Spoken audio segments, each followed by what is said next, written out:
The crisis surrounding the Nigerian Football Federation is deepening, with reports in the Guardian newspaper today insisting that the National Sports Commission has halted the NFF electoral process and is considering a 3-month normalisation committee to oversee Nigerian football.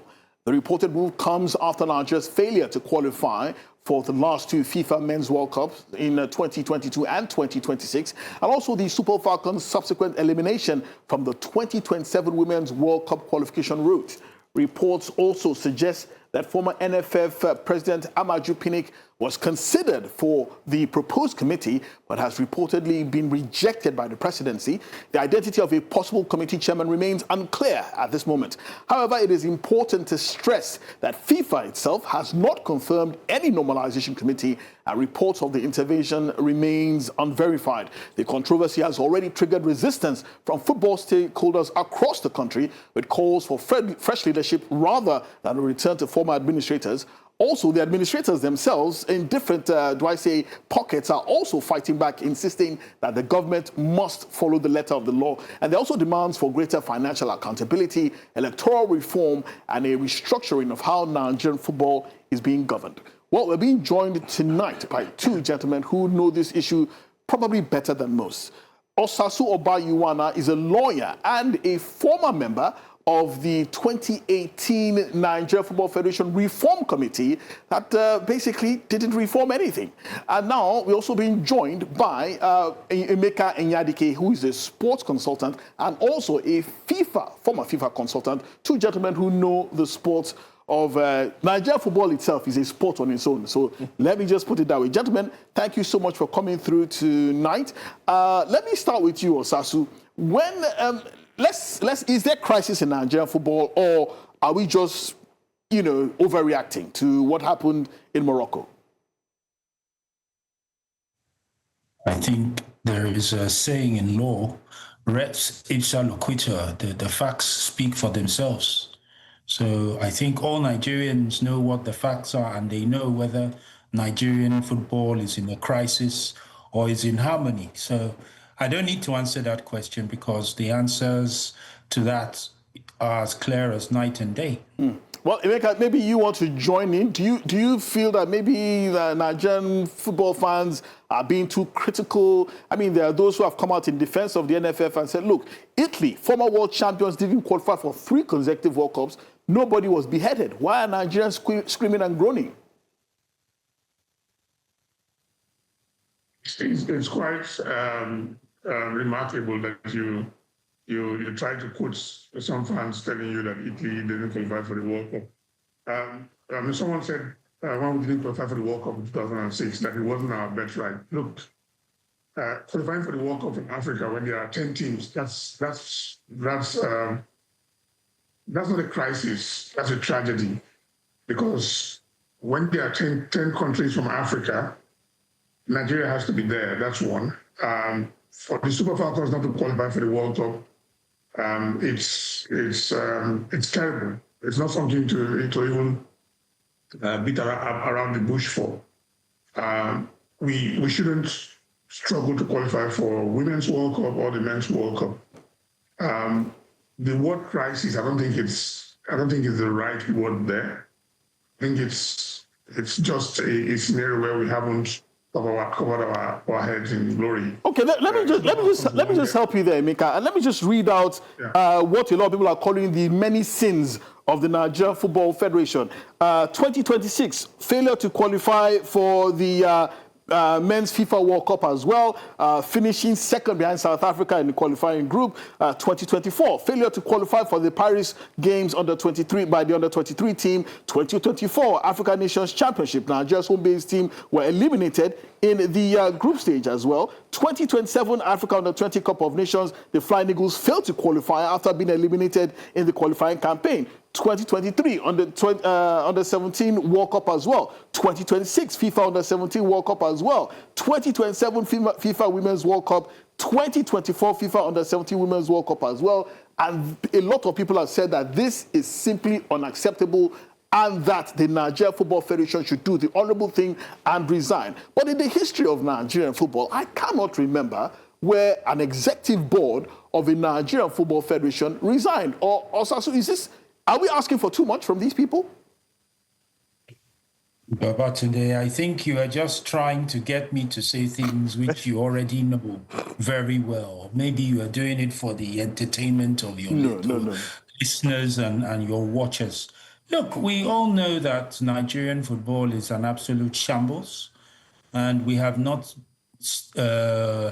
started talking about this just today or yesterday. We've been discussing this matter for many years, and in some cases, decades. So I don't know why Nigerians are so upset when the country is simply reaping from what it has sown for many years. When you were introducing me, you said that I was part of a governance reform committee that didn't reform anything. But I think it is only fair that you put things in their proper context. We were asked to recommend reforms. We came out with a report at the end of 2019, early 2020, after several deliberations with all stakeholders across Nigerian football. And when the recommendations were tabled before the NFF Congress, they decided to put them in the cooler. So if those who are responsible for governance ignore the recommendations, then what are those who were involved in the reform committee supposed to do? So Nigerians really need to ask the proper questions. You know, if I beg your pardon, an executive board has been elected, the president has been elected from 2023 to govern Nigerian football until 2027, and then during their 4-year tenure, they failed to qualify for the World Cup in Qatar. They failed to qualify, I beg your pardon, that was for the Amaju Pinnick administration. They failed to qualify for the World Cup in the US. They have just failed to qualify for the Women's World Cup in Brazil. The first time this is happening in 36 years. We have had a perfect record in qualification until now. One of the few countries in the world to have a perfect qualification record at the Women's World Cup. And this EXCO and the president have the guts to implement some hocus pocus committee to investigate why they are not doing well. Are they serious? Are they really serious with Nigerians? That's the question I want to ask you, Sasu, because I'm sure you've also seen this reform committee, and I'm asking myself, if it didn't work in the past, what guarantees do we have that it will work now? Do you have any faith in the members of this committee? What nonsense are they going there to discuss? What rubbish are they going there to discuss? Those who have been elected to govern Nigerian football, what's their job? So they don't know the reasons why they have failed? So they need to set up a committee to tell them why they have failed. If they don't know why they have failed, then they should resign without delay and stop the nonsense they are doing. Emeka, let me come to you. There is, you did hear what I said earlier on about how there is a move by the National Sports Commission to stop the NFF elections, implement a normalization committee, get Nigeria football back on track, then have fresh elections. Now, there are those who are also shouting wolf again or crying wolf, saying that this will not stand. There's an impending FIFA ban coming if we do this as well. We've already seen different people from the Southwest football administrators to the South-South football administrators asking that the right thing should be done. Is there a possibility, a danger that there will be a FIFA ban, or is Nigeria well within its rights to want to reform football? First of all, the reporting that we've seen has not been followed up by any other reporting other than these statements by the South-South and Southwest saying that they should go back to FIFA. The reality is that, there's going to be elections, and ideally, there should be elections to elect a new board, whether they bring back the current board or not. The Normalisation Committee is usually something that is agreed with FIFA. It's not the prerogative of the National Sports Commission to dissolve or stop the elections. that is going totally against the grains of the NFF statute, because whatever decisions FIFA take have to do with the NFF statute. So every change has to be done within the NFF statutes, and then it's only when there's a crisis that's when FIFA comes in and then they decide on a normalization committee to try and rectify it. It's not the place of the NSC to do that. And I know that Nigerians want the change because if you gauge the public mood, there's been a lot of talk, and people talk about this ban and all. Those are things that used to happen with the military governments. Those things don't happen. Everything that has to do with Nigerian football has to be done through a democratic process, or where there's conflict, then FIFA steps in and they bring in a normalization committee. Okay. The reality with Nigerian football is that we often measure their success based on how many tournaments we qualify. And that's because of the mentality we have for sports in Nigeria, where the entire ecosystem is based on competitions. How many tournaments are we going to play? Who's going to travel where? Who's going to do what not? If you focus on development, you will qualify because then there's a program. We do not focus on development. We don't have programs whereby we make sure our leagues are working. If our leagues are working very well, especially the female league, I think we'll have a team from Nigeria that will win WAFCON. So if we have a proper league, because we have the talent. This idea that we have to go and scout all over, bring players because they're based wherever, and then they don't have enough time to play together and gel together. And sometimes when you have too many players who are coming from abroad, Emeka, we have to play against these girls from Africa, then there's a problem. Yeah, Emeka, so we must. Point noted. Look at development first. I agree. Point noted. I want to bring you to speed with this story from The Guardian, talking about a normalization committee from the National Sports Commission. What we know is the fact that FIFA usually comes up with a normalization committee. From this Guardian story, do you see is it going to have any headway? Then secondly, a lot of people have complained about the statutes running football in this country. Malam Dala Dibako, former FA chairman of Sokoto, was quoted copiously, I think yesterday, urging the reform of the statutes, the writing of the statutes. And a lot of people have said, how is that going to be possible with the same characters, the 36 FA chairmen, and including that of FCT, making 37. The same people are there. How do you, reform? How do you rewrite the statutes? So I want you to unpack these two issues. Well, look, the NFF Okay, Osasu, you want to respond to that, please? Osasu, please. Look, I've always been one. I am trained to respect law, to interpret law, to write law. I always believe that, in principle, the rule of law should always be respected. But when you have a clear problem of a manipulation of rules, regulations, and statutes in order to perpetuate a political class in football in Nigeria that are determined to wreck Nigerian football, to raise it to its very foundations, then the country is then put in a very, very difficult situation.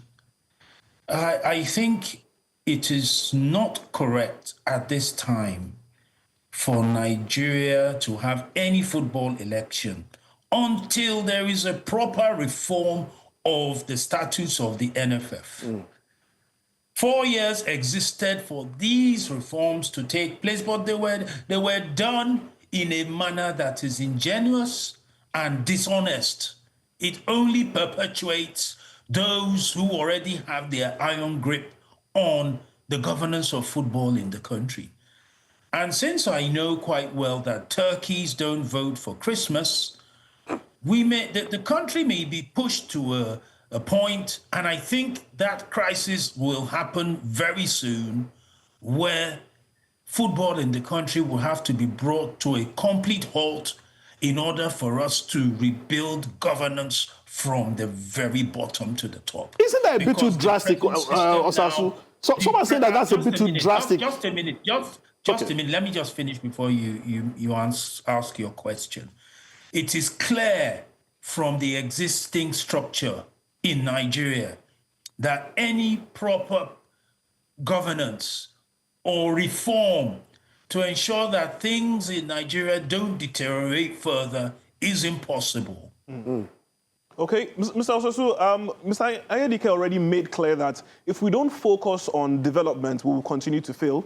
You have also pointed out the fact that there needs to be a reform of the statutes. But aside taking away these current individuals who are in power, aside reforming the statutes, what else can we do to ensure the proper revolution of Nigerian football? We've seen that there has been failure at every stage, even the younger cadre levels as well, and there might be more later this year. So aside taking away those individuals, aside reforming the statutes, what else can we do in order to re-ensure the complete revolution of football here in Nigeria so that we will actually reclaim that title of being giants of Africa in football?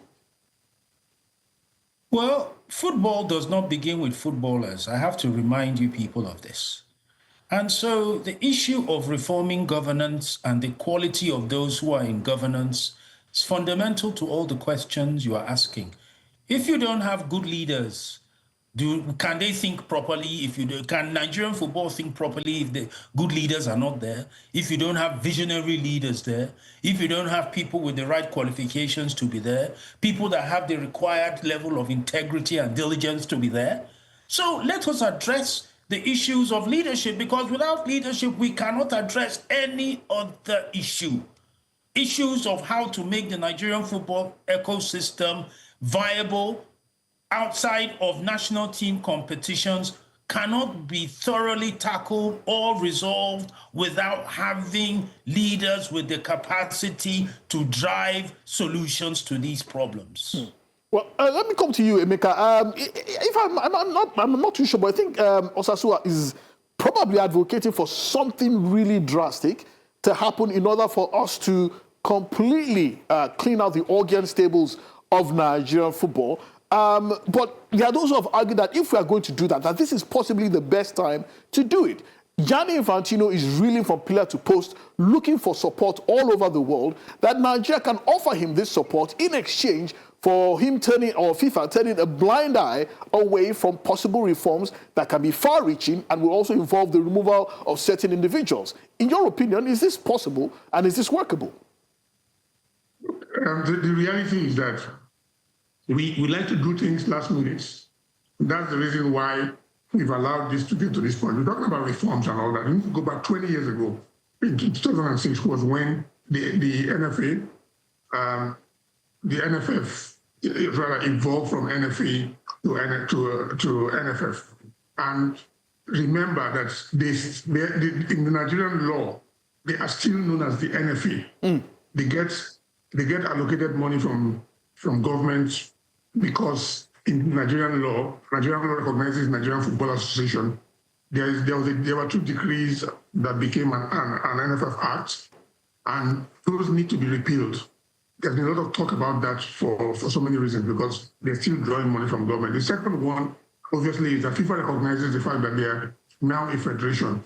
And the federation is made up of the stakeholders who form part of it. The problem with Nigeria is that we've kind of made it about the state FA chairman. Ideally, the state football associations are one arm of football. They're supposed to be all other levels, other stakeholders within the system. And this system used to be as much that there used to be far greater representation within the body. But for some reason, over the last 20 years, they've limited it so much to the voting bloc becoming so much to the state level. Now, the one issue, which also pointed out earlier, is that we don't have a structure where leadership is built from the base down. In Europe and everywhere, people become club administrators. They've gone from there to counties to what you would call local city authorities. Even like in Nigeria, it could be local governments, and then going on to the state, it could be local authority. In South Africa, they have what they call LFAs, local football associations, and then they go on to the regional ones, and then they go on. So in Nigeria, we need to go back to that point where there are local bodies where people actually learn how to manage and administer football from that level, and then they grow. Because right now you have people who don't have the basic foundation, and then they get into administration, and then all they think about is national team.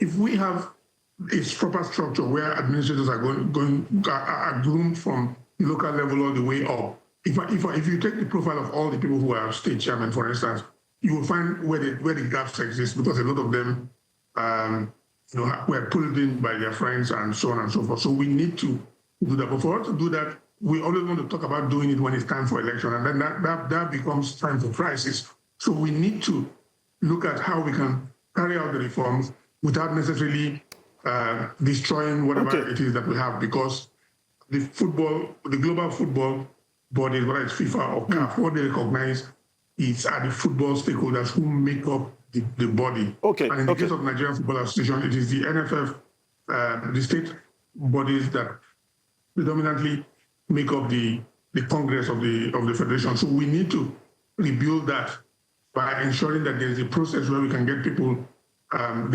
groomed, and then there's capacity building. I get that. Emeka. You disband and all of that. I don't think it's in our interest. We have to be in a position to find the right people.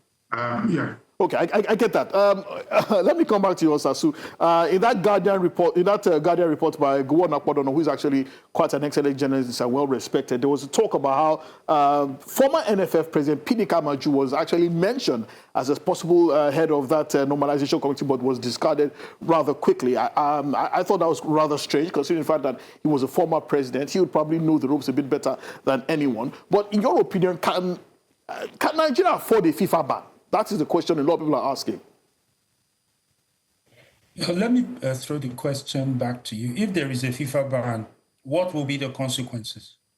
Nothing. I do recall the former president banned Twitter the other day. Nobody died. If government decides to ban football and we work in a vacuum to recreate and rebuild a proper football federation that can help to advance the boundaries of the sport in Nigeria, I would have no problem with it. But I'm asking you. No, you see, let me tell you. Many years ago, I went to Khartoum in Sudan for the Chan, and there happened to be an elective congress at that Chan in Khartoum. While I was there, then one of the FIFA officials for national associations, Primo Covaro, he's not there anymore.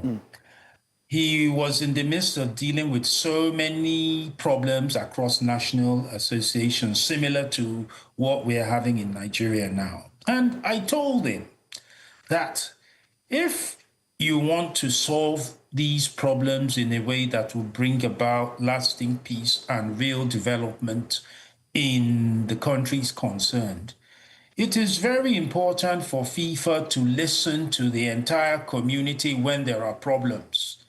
If the National Association or the FA President, the General Secretary or the EXCO are the ones responsible for the problems, do you expect them to tell FIFA why they are the problem? No.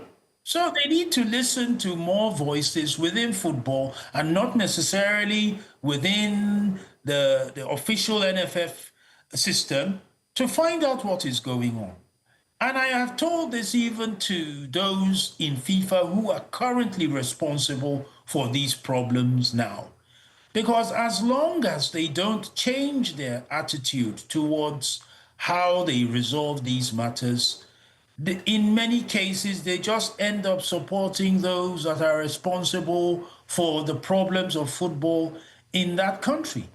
And just to go back to that Guardian report, I think it is only fair as journalists to say that the National Sports Commission has made no official statement with regards to what has been reported. So this is what the Guardian itself is reporting.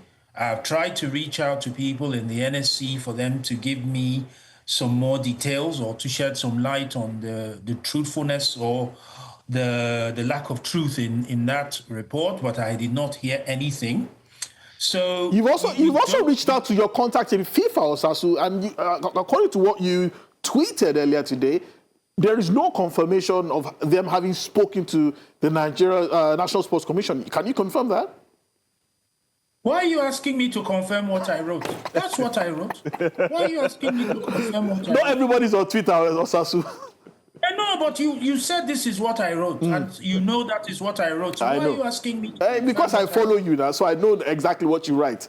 But for those, just tell the audience that this is what I wrote. There's no need to ask me to confirm what I wrote. Here's what I was saying. There might have been an update. I don't know. Maybe there had been an update. I would have written it. Okay, thank you. Thank you for confirming that. I would have written it there was an update. But here's what I was saying. Problem we have in this country is that every time there's NFF election, people talk about change, If you want to bring about change democratically, we have people who suddenly want to run Nigerian football, but they have never run football at local levels or their states, even in their schools and all that. The issue is simply that you have to have people, you have to have more people. A lot of the people who make noise, who talk about this crisis, they don't want to start from the grassroots. They don't want to fund clubs. They don't want to. Mr. Ayodike, sorry to cut you short, but you're saying we need people. Do you have any suggestions on the right individuals who we can get into these positions to help us change what is going on in Nigerian football? Well, let me rephrase. Let me help Okpe rephrase. It's not how famous you are. It's not how famous you are. The problem in Nigeria is that people feel like if they are famous, either they're famous analysts or they're famous or they've done one or two things. For you to be a real football stakeholder, you need to go back. Some people don't even want to go and be state FA chairman. Some don't want to go and they don't even know that for you to be a member of the FA, you have to be affiliated to the FA. Ibrahim Gusau was a state FA chairman, but there's nothing to write home about his administration. Zero success. There should be a change. If there's a fact to write home about, somebody should go and contest against him. But we don't have that. If you want to change at the top, you have to have a basis to run, and the basis to run is that you have to have a stake in the game. If you are not running at the state level and you want to go and be NFF president, but you don't have a constituency, who's going to vote for you? Okay, but let me even come to you, Osasu. There are those who are saying that football necessarily isn't for football people. That what stops a bank CEO, a man who has built a reputation on running excellent financial institutions, raising money, working in the stock market? That those are the kind of people that we need to run football in order to bring more money to it, make it more attractive, make it more trustworthy. So what kind of football federation do you expect to see after the end of this process, whether through the NSC or through the election? What kind of football federation fit for purpose for an African country operating football in the 21st century would you like to see? Look, football has the on-field side, it has the governance side, it has the corporate, the business side, okay? Does the general secretary of a federation need to be a core football person? Not necessarily. It could be somebody who has a lot of experience in business and management. Because if anybody is good in management and is given a CEO post, even when he doesn't have the skills for certain tasks, he makes sure that he builds a team where those skill sets are available. And that's also part of leadership. And these are things that we seriously need to consider now. Because on the business side, we need to have people who can actually bring some proper practices into Nigerian football in order for it to develop. Because if you as a federation are wanting to discuss with major companies or you want them to make major investments in Nigerian football, you've got to show them that it is worth their investment to put money in there. And they also need to know that whatever they agree with the federation will be honored and that they will be treated in the manner that a partner should be treated.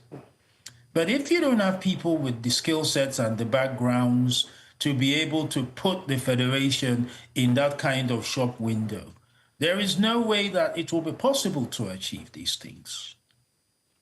I think that is only right and proper to end the discussion on this particular point. Osasu Obayuwana, respected journalist, African football expert, and former member of the NFF Reform Committee of 2018. Thank you so much for coming through tonight on Game On. I do know that it's around 2 p.m. in San Francisco where you're holidaying, or is it Los Angeles? And also, Emeka Ayodike, thank you so much for joining us tonight. It's almost midnight in Johannesburg. But I know that thankfully you stayed up to join us today. Thank you so much for your time, gentlemen.